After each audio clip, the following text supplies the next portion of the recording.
Halo teman-teman, selamat datang di video pembelajaran Pahamify. Nah, sebenarnya kan di video sebelumnya kita sudah bahas sebagian besar tentang transformasi geometri. Nah, di video kali ini kita akan bahas lebih mendalam tentang jenis-jenis transformasi geometri tersebut, yaitu ada translasi, refleksi, rotasi, dan juga dilatasi. Nah, translasi ini sebenarnya kita mengubah posisi dari benda awal. Kemudian refleksi kita sebut juga sebagai pencerminan terhadap benda awal. Kemudian ada rotasi, yaitu kita putar benda awal ataupun kita merotasikan dari benda awal. Kemudian selanjutnya ada dilatasi. Nah, dilatasi ini ada dua, yaitu kita memperkecil benda awal ataupun yang kedua kita memperbesar benda awal. Nah, waktu teman-teman kecil atau mungkin sekarang, teman-teman pernah naik perosotan. Nah, kalau kita lihat, sebenarnya kalau kita naik perosotan ini, kita hanya mengubah posisi awal kita, yaitu dari posisi awal di puncak perosotan ini menuju posisi akhir dari perosotannya. Atau dalam koordinat kita bisa bentuk seperti ini. Nah, misalkan posisi awal kita adalah di titik ini. Kita misalkan titik A. Kemudian untuk posisi akhir kita misalkan di titik ini, yaitu titik B. Nah, berarti saat kita naik perosotan ini, kita mengubah posisi kita dari titik A menuju titik B. Nah, kalau kita lihat posisi titik A ini dalam koordinat kartesius ini adalah X-nya 2, kemudian Y-nya 4. Nah, berarti A-nya itu adalah 2,4. Kemudian posisi nilai B, yaitu X-nya adalah 5, kemudian Y-nya 1. Maka kita tulis 5,1. Nah, berarti kelihatan ya, posisi A saat X sama dengan 2 berubah jadi posisi B, yaitu X sama dengan 5. Kemudian saat di A posisi Y-nya 4, saat di B posisinya 1. Nah, dapat kita simpulkan bayangan titik A yaitu X, Y oleh translasi AB adalah A aksen yaitu X aksen, Y aksen. Nah, dapat kita tulis yaitu titik A, X, Y kita lakukan translasi AB akan menjadi A aksen yaitu X aksen, Y aksen. Nah, kalau kita lihat tadi kan nilai bayangannya di sini 2 ditambah A-nya digeser ke kanan sebanyak 3. Berarti dengan nilai X aksen sama dengan posisi awal ditambah A. Kemudian posisi Y-nya dari 4 ke 1. Berarti dia berkurang sebanyak 3. Berarti Y plus B. Berarti teman-teman yang harus ingat adalah A itu adalah perubahan posisi dari si X awal. Kemudian B adalah perubahan posisi dari Y awal. Nah, dari sini juga kita dapat tentukan untuk nilai translasi A itu sama dengan X aksen kurang X, kemudian B itu sama dengan Y aksen kurang Y. Jadi seperti itu teman-teman untuk transformasi yang dinamakan translasi, yaitu kita mengubah posisi awal dari suatu benda menjadi posisi akhir dengan kita lakukan translasi AB ini. Nah, sekarang ada contoh pertama. Translasi yang dilakukan pada titik A adalah, kalau kita lihat posisi A di sini adalah X-nya 1, kemudian Y-nya 3, yaitu 1,3.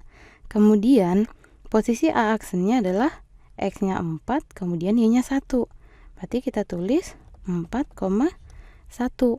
Nah, berarti translasinya ini X digeser ke kanan sebanyak 3, kemudian Y digeser ke bawah sebanyak 2.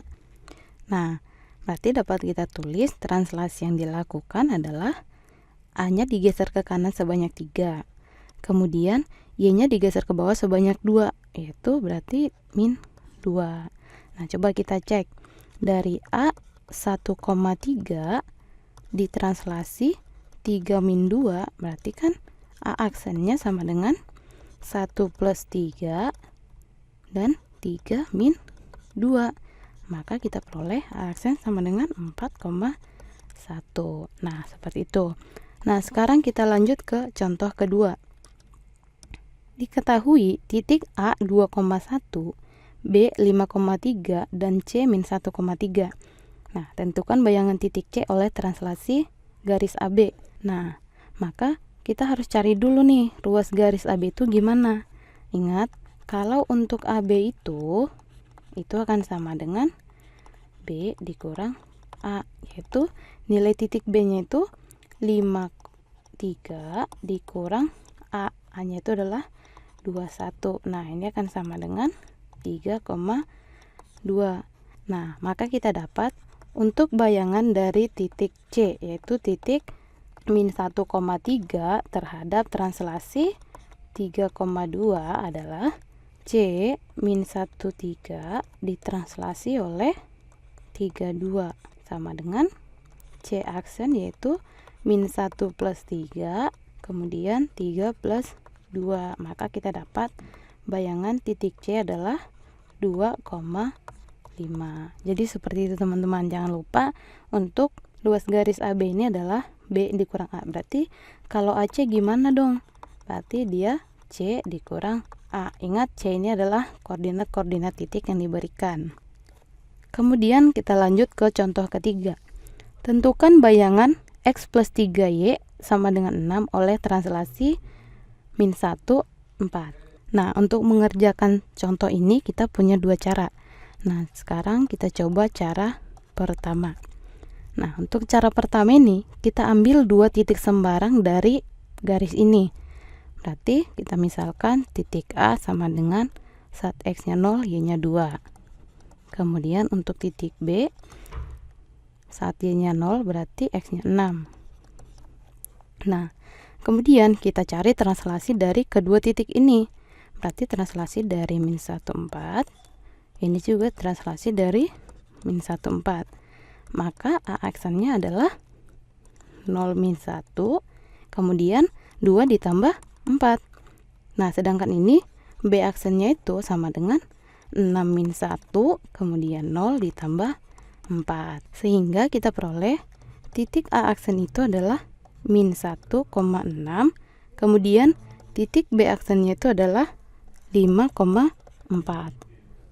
Nah, dari sini kan kita bisa cari persamaan garis yang baru. Ingat, Y kurang Y1 per Y2 dikurang Y1 sama dengan X dikurang X1 per X2 kurang X1. Nah, ini kan berarti nilai X1-nya ini Y1, kemudian ini X2, ini Y2. Berarti kita bisa tentukan persamaan garis barunya adalah Y dikurang Y1-nya 6 per 4 dikurang 6 sama dengan X dikurang min 1 per 5 dikurang min 1. Maka kita peroleh Y min 6 per min 2 sama dengan X plus 1 per 6. Maka dapat kita peroleh 6Y min 36 sama dengan min 2X min 2, atau ini kita kali silang. Nah, ini dapat kita sederhanakan menjadi 2X plus 6Y min 34 sama dengan 0, atau X plus 3Y sama dengan 17. Nah, sekarang kita coba cara kedua. Nah, kalau menurut kakak cara kedua ini lebih gampang. Kenapa? Nih, kita coba. Kalau misal ada titik X, Y, kita translasikan terhadap AB, akan kita peroleh X aksen, Y aksen kan ya. Nah, X aksen di sini kan sama dengan X plus A, atau kita tulis nilai X itu sama dengan X aksen dikurang A. Kemudian untuk Y aksennya adalah Y plus B, maka kita dapat tulis nilai Y adalah Y aksen min B. Kemudian kita akan menentukan bayangan X plus 3Y sama dengan 6. Nah, kita substitusikan nilai X dan Y ini. Maka X plus 3Y sama dengan 6. Berarti X-nya adalah X aksen min A. A-nya adalah min 1. Berarti min 1 ditambah 3Y. Y-nya adalah Y aksen min B. B-nya adalah 4. Berarti Y aksen min 4 sama dengan 6. Maka X aksen plus 1 ditambah 3Y aksen min 12 sama dengan 6. Maka X aksen plus 3Y aksen min 11 sama dengan 6. X aksen plus 3Y aksen sama dengan 17. Maka kita dapat bayangannya adalah X plus 3Y sama dengan 17. Nah, jadi ini adalah cara pertama, kemudian ini adalah cara kedua. Kalau kita lihat lebih gampang ini kan ya, tapi terserah teman-teman sih mau pakai yang mana. Mau pakai yang boleh, mau pakai yang cara kedua juga boleh. Oke teman-teman, sampai sini dulu video kali ini. Di video selanjutnya kita akan bahas tentang komposisi dua translasi berurutan. Jadi, tonton ya video selanjutnya. Sampai ketemu!